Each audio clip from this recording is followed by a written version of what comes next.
Bonjour à tous et bienvenue pour cette émission du vendredi 30 septembre 2022. Alors vu qu'il ne se passe pas grand chose en ce moment sur Bitcoin et les altcoins, je voudrais vous montrer un indicateur que vous connaissez certainement, tout le monde le connaît, mais très peu de gens l'utilisent alors que je le trouve vraiment très performant. C'est les bandes de Bollinger, que évidemment tout le monde connaît. Alors pourquoi je le trouve performant? On a la bande haute, la bande basse, ça tout le monde connaît.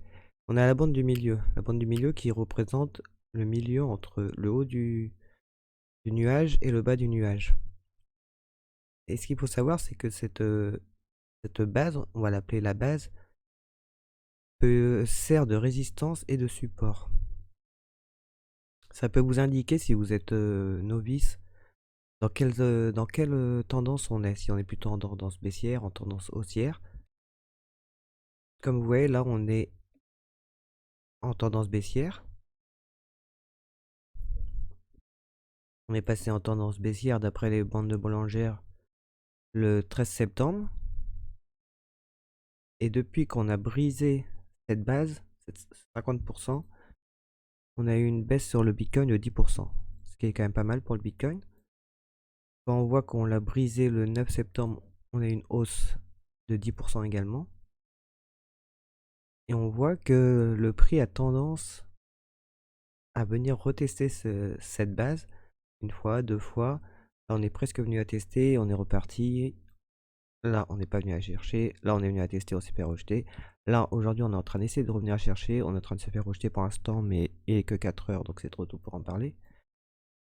Et cet indicateur est vraiment performant parce que, en général, quand on franchit la base, on a une forte accélération par la suite. Donc là, comme on peut le voir le 17 août, on l'a brisé et ensuite on a eu une baisse de 20% sur Bitcoin. Là, on peut voir qu'on est venu le tester une fois, deux fois, trois fois. Là, on est venu faire un fake out. On est venu faire genre de le briser, on l'a regagné. On est venu le retester, on est reparti. Là aussi, fake out. Là, on l'a brisé. On a fait un retest dessus. Et ensuite, on a fait un 18% sur Bitcoin. Donc, comme vous voyez, c'est plutôt pertinent. Chaque fois qu'on passe cette ligne dans un sens ou dans l'autre, on a une forte accélération à la baisse ou à la hausse, en fonction de dans quel sens on la perce. Donc là, vous voyez 40% sur.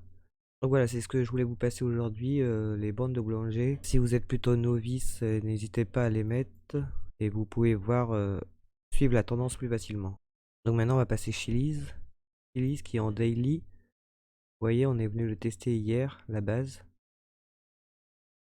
Chiliz qui, depuis qu'il a passé cette ligne le 16 septembre, a fait une hausse quand même jusqu'à 38%. Là, on est en train de venir la retester, pas encore, mais on va bientôt venir la retester. En daily, en 4 heures, on est passé en dessous, on n'a même plus la force d'aller la retester. C'est pas très bon signe pour Chiliz. Voilà, c'est un indicateur que je voulais vous montrer aujourd'hui parce que beaucoup de gens le connaissent, mais très peu de gens l'utilisent. Et c'est vraiment un indicateur qui est sous-coté, je pense. Pour aujourd'hui, je vous dis merci d'avoir regardé cette vidéo. Et moi, je vous donne rendez-vous lundi.